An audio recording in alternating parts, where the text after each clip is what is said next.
good morning, good afternoon, good evening, wherever you are. My name is Rahim Gulamali, and this week I've got a special guest, Tom Verboven. Tom works for PWC, but explain it yourself. Actually, that's maybe a bit easier than I'm talking about your history. Tom.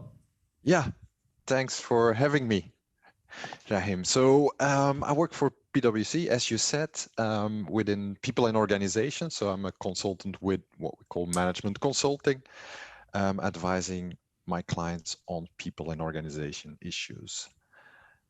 So that's in short where my passion comes from. People and organization. I used to play basketball, actually, so I was always fascinated by team dynamics, coaching, so the leadership, the whole organization behind, so the individual players, how people with extremely a lot of talent could lose against teams with much less talent, but more team and a stronger team dynamic. So that fascinated me. And that's where my passion for people and organization came from. Nice. Still there. So that's in short.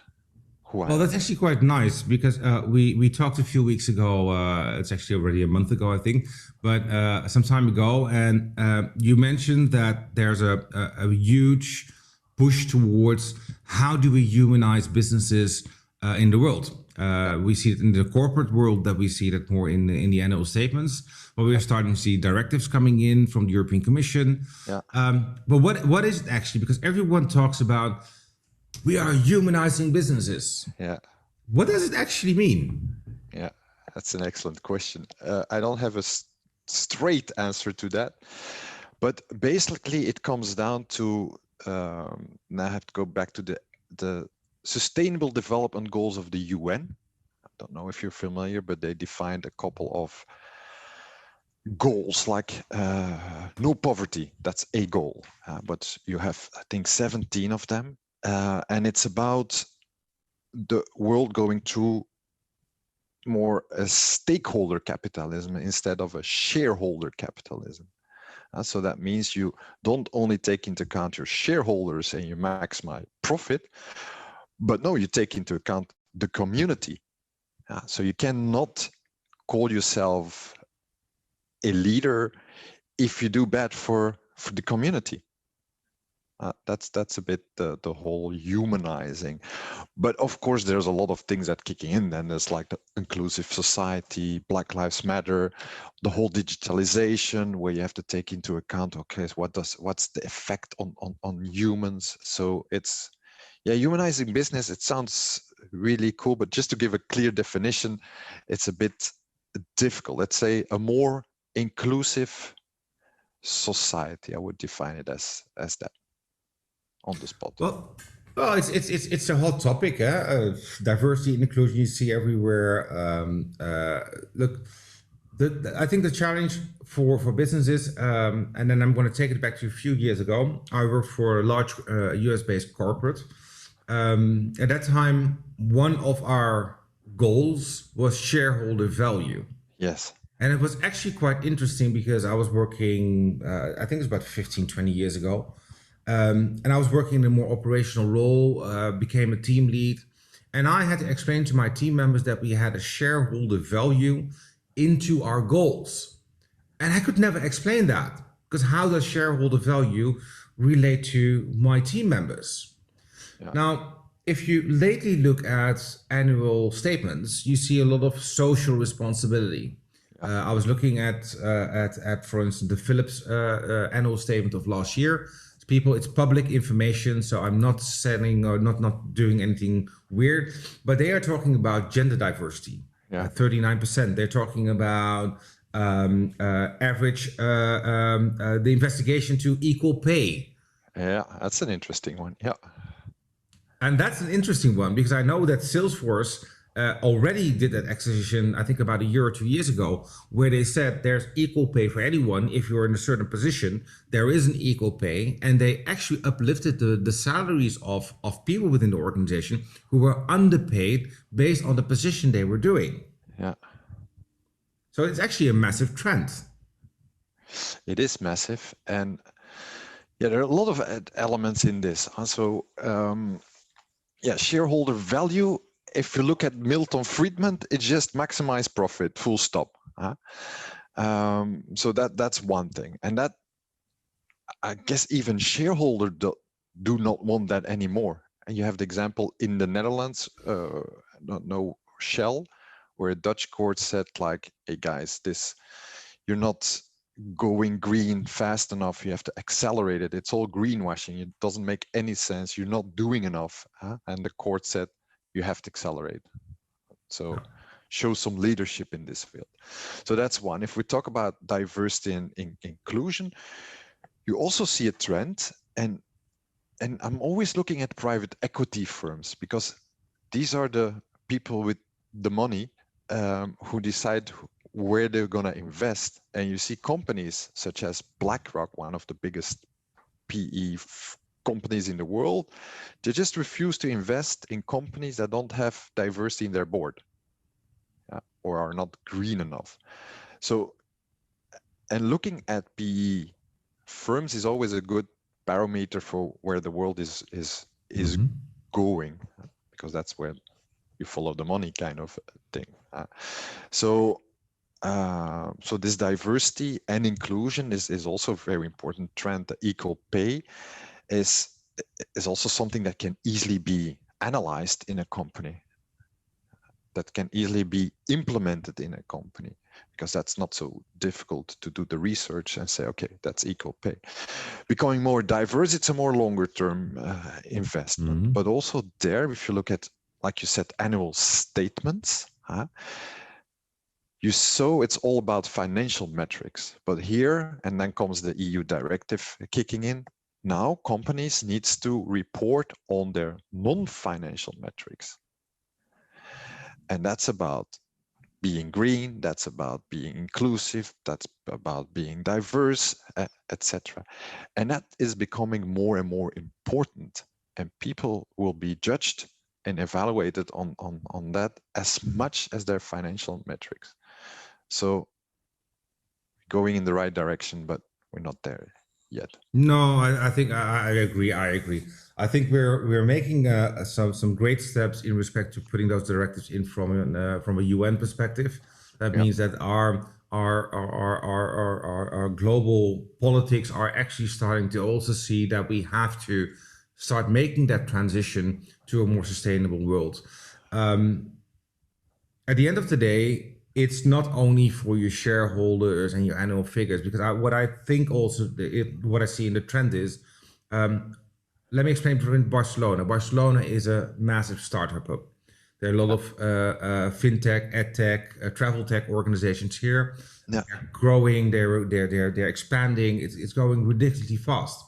They are working with a lot of multicultural and diverse workforces. Yeah. Now, I'm not going to talk about the pay in Barcelona and the equal part of pay, because I honestly don't know.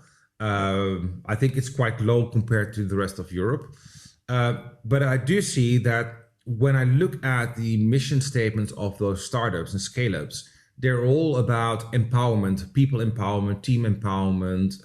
They talk about gender diversity. They ask you even questions around that topic, and they act on it. Now, it's quite easy to do that as a startup, because you're in the hot trend. You're starting now, and you're taking the clean sheet of the last few years. Clean sheet. If you're corporate, it's something different. Yeah. It could be a 20-year journey. Yeah. Shocking journey. I agree. Yeah. So we see that happen. We see the dynamic. I guess that if we look at that corporate identity, one of the topics I touched lately a lot is, how do I retain top talent? How do I attract top talent? And I think we do not only achieve that by just pushing that we are a healthy company. We are a company focused on shareholder. I think people are actually leaving those companies. Yeah. How do you see that impact of the social, the more social way of looking at the numbers and the diversity, but also how that in respect to mission, vision, values of an organization, what would be for you, let's say if you're a corporate, some interesting thoughts to take into account when you are looking to really change the way you run your organization through values, through et cetera, et cetera? Yeah, so they're strongly linked. So if you want to attract talent, you have to start that long, maybe 20 years. It's kind of, but the long journey of being inclusive, being more social, being more green, being more taking into account society. I mean, people nowadays, they do not want to work for a company that just maximize profit at the expense of the environment or the society. That's not attractive anymore. You don't want to work for that. So there comes purpose, mission, values are very important. We did a survey at PwC, Hopes and Fears, where we surveyed 32,000 people worldwide in what they expect, their fears, their hopes. 75%, so 3 out of 4, want to work for a company that takes into account social impact, that contribute to society. Wow. So if you don't start your journey now, you're out of business. As simple as that. Maybe I put it a bit blunt, but that's my belief. Oh, I love blunt statements. Yeah. The more blunt they are, the more they trigger, exactly. actually. The more interesting the discussion is. Yeah. So for the guys listening, my 2 Cent podcast is not being politically correct. It's about just telling what we feel and what we think. And if you don't agree, we actually would like you to comment in the comments below, because we're always open for improvements. But I like blunt statements. Hey, we're talking about the main topic I think we're talking about today is actually human capital. Yeah.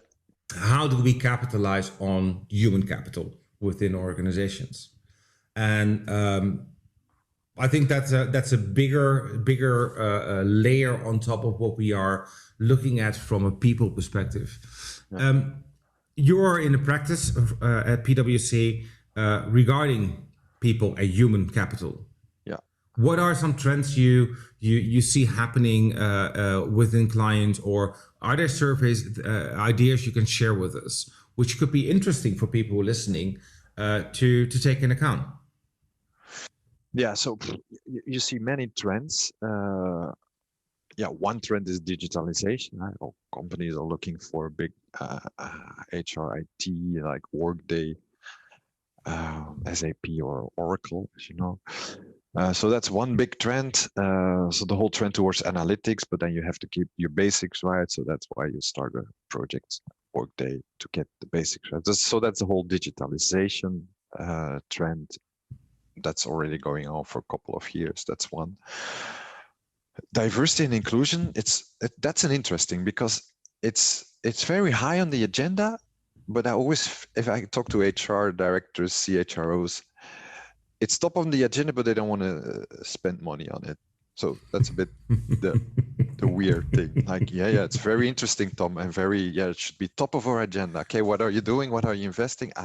No, we are recruiting more women, more diversity, but there is not really a strategy or I mean, not there, but that's kind of the feeling I have.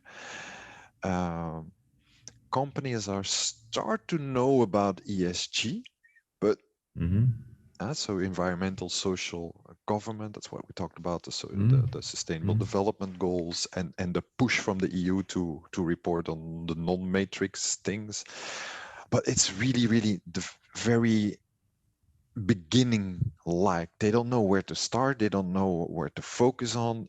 They heard about ESG, but they're a bit lost. So also there, they start to reflect on that. Upskilling is also a big topic. So workforce planning. Okay, what are the skills we need for the future? How do we upskill, even outskill? So getting layoffs, all that topic. So I would see that are for me from my contacts with human capital people that keeps them busy. So let's take that step back to ESG because I find it quite interesting that the EU directive is now pushing towards the sustainability part. We see a lot of large companies look like the top ones. Google is busy with. I heard they're buying greenhouses because they want to have the data and then also increase their green footprint with all the data centers they have. Yeah. So a lot of large companies are doing that. We see people, especially the Gen Z, Gen Y, who are more focused on the future. They want to save the planet. They don't want to have a leasing car anymore. They don't. The car doesn't interest them anymore. They don't want to buy a house of bricks. They want to buy a tiny house because it's of ecological wood. So you see in the generations, the generation who will follow us. I'm not of that generation. I wish I still was. No, actually I don't. But I wish I had the knowledge I have now when I was at that age. But you see that whole dynamic and that whole thinking from an outside-in perspective. What I mean with outside-in is the people outside are feeding us with what they are starting to expect. It's about customer experience, about employee experience. It's about measuring the success of your organization. But then still, if you are a founder of a startup company, you're so focused on your beautiful technology solution. You're pushing it into the markets. And then you have to take care of, damn, I need funding. I need to get my funding done. Damn, I need to run my business. Damn, I need to attract talent. Damn, I need to... And then European Union starts talking about social responsibility. Non-financial metrics. Leave me alone. Leave me alone. Leave me alone. Leave me alone. There should be a way for them to gather information or to do something without having that massive impact on their time. Because I know, me now mentoring startups and scale-ups, that they are so busy with just running the business. They're dying every day, basically. They're running from one investment fund to the next one to keep their organization running until they get clients, until they get profitable. But I think there are also simple ways of starting with that social responsibility, even though you're building your company. Yeah, no, that's very true. Now, I mean, the good news for them is they will not be, so the EU directives, it's for companies, and I don't know by heart, with X amount of employees. I think it's like 100. So startups, they need some time to get there, so they can focus on getting their investments right, their product right, etc. But they should from the start already, and that's what you also mentioned from the beginning already, have their purpose, their mission, their values, and those should be embedded in the whole ESG story already. But of course, they shouldn't worry too much about their non-financial metrics yet, but they already should think about their purpose, their journey from the very start. That answers your question, right? Well, it was actually a question, was more and more a statement. But... more statement. I feel like I have to answer questions. No, you're not answering questions. You're not answering questions. I was just taking some hypothesis because you were talking about it. I'm thinking, cool. But also just one thing, because you mentioned, yes, you see a different, I mean, like the young generation, I think at PWC it's very clear, especially in Belgium, you know, everyone gets a company car. If you start, you get a company car. And we used to, like, the company car is kind of the status symbol. So the higher, the more successful you are. And yes, indeed, people just don't want to have the company car anymore. So that you see the difference. But from the study I mentioned, these hopes and fears, and the 75% of people say, I want to work for a company that contribute to society, it's cross-generational. So also the Generation X, they want to work for companies that add value to society. So that's an interesting fact. They still want to have their company car. Kind of, it may actually change. It may actually change. Look, with all the electric cars, I saw adverts from I think a Japanese or a Taiwanese car brand who are now putting a car into market, which is a major game changer. It's quite cheap. It has a good range. So that whole stuff is changing. We're not talking Yeah. about the batteries, which we still cannot break Yeah. down, and the consequences afterwards. But effectively, I think the new technologies which are coming into market will actually change that perspective. From me, look, when I was young, to be seen as successful by my parents, my family, the people around me, the schools, was if they have a manager's job, if they have a company car, if they have a mobile phone. Well, when I started, I had a Nokia Big Banana. I still have that thing. It still works, actually. That will not happen with my iPhone, probably. It will be done in, you can't even see it because I have a background. But so the measurements of success over all those decades. I'm going to talk about decades. Damn, I feel old now. I shouldn't be talking about decades. But if you look at those decades, the perception of what success means to people has effectively changed to what success means for people now. And it's great to see that you're telling me that over the 75%, it's actually across ages, cross generations, which is actually really good because that means we are also evolving in our thinking. Do people like cars now? Will they want to have cars now? Yeah, maybe not. But I think with all the electric options which will be popping up, it may of course change. It may of course change. Yeah, I'm looking at the time. We're actually running out of time, and I love our chat. Is there anything you want to push out to the network as a food for thought? Yes, that's a good one. I'm not sure, Rahim. You kind of overwhelming with that question. A food for thought.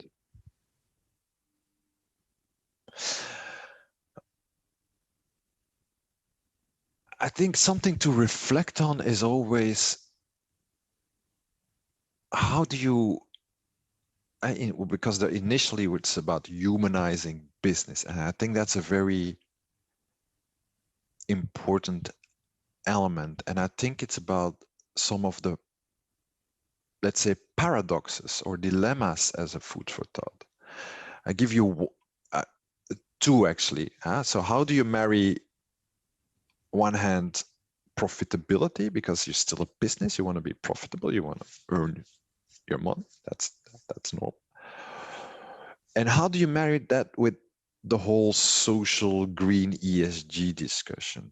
And how can they reinforce each other? Because now we see it a bit more as two extremes, or you'd be very profitable and you don't care about the rest, or you're very social, but then you're down the drain, your business is out because you don't make any profit, you cannot hire, you cannot pay. So that's one paradox. So how do you marry profit, ESG, or social, or green, whatever you want to call it? So that's a food for thought. And I strongly believe you can, but it's not an easy intellectual exercise. So you have to really reflect on that. And another one, and also back to humanizing business, is the technology on one hand and the human touch on the other. We sometimes call that, like, we need as leaders a bit of tech-savvy humanist, because now you see, or you lean towards full digital. You have a wonderful digital solution, technology, or you go like full human touch. So yeah, you need to have a 101, and the human dimension is there. And most of people tend towards one side, or you're very tech savvy and you don't think about the consequences for humanity. I look at, and I'm not against Facebook, but they clearly didn't think through the consequences of their platform. Or you go whole kind of, no, not digital, the human side. So that's another paradox. How do you marry those? So on one hand, because we talked about humanizing business, is profit, ESG, and the other paradox is digitalization and humanization. And I think to be successful, if you can combine those two, marry those extremes, then you're successful. But that's easily said than done. So as a food for thought, so how can you marry those paradoxes, those extremes? So we're going to keep this food for thought for you guys, as we are actually at the end of our podcast for today. Tom, amazing. It's so lovely talking to you again. Yeah, it is. It's really short because we can discuss. We should have yeah. I'm more toward the humanist side, so I want to have a coffee and a face to face and talk about for hours. Well, I think we will see each other when I'm in August in Brussels. So let's have a coffee then. Yeah. It's going to be fun. For the people listening, we're going to speak to Tom certainly again, because there's so much to talk about in the area of humanizing businesses. Just to close off, guys, if you want to know more about Tom, I'm going to put all the links in the comments below. Just because of time, Tom, thank you so much for doing this. Thank you. I really appreciate it. It was fun. It was really fun. Thanks, Rahim.